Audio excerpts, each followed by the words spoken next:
Typically, it's not so easy to catch illnesses. Measles, if you're in contact with somebody that has the measles, you have a 90% chance of getting it just from that, unless you're protected. And so it is one of the most contagious illnesses that we have out there. What's interesting is that in the United States, in about the year 2000, it was felt that we had eradicated measles. We weren't seeing it. And indeed, we still consider it that it's eradicated in the United States, although every year we do see some cases of it. As contagious a disease as measles is, it's actually very easy to prevent it. There's a vaccine that's been available since 1963. They upgraded it a few years later. Actually, in 1971, it became a combined vaccine, so it's the MMR that we hear people talk about.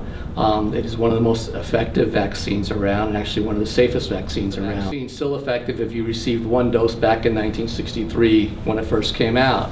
For the most part, the rules that we follow, if you were born before 1957, you probably had the disease, so you don't have to worry about getting a vaccine.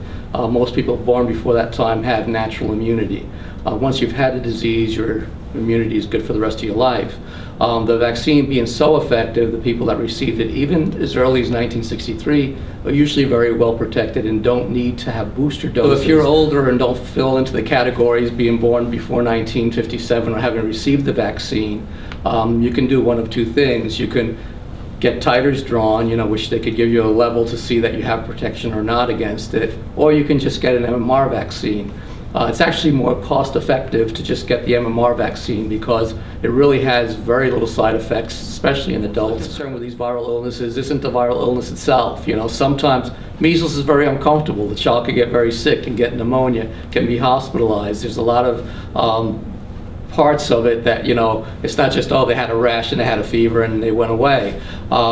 Same thing with chickenpox. But measles, if I had to pick, is probably a little bit more concerning and more severe than another disease like chickenpox. Parents that do rely on everybody around them being vaccinated, not because they don't want their child vaccinated, just because their child cannot be vaccinated. And God forbid the children with the immune deficiency get the disease itself.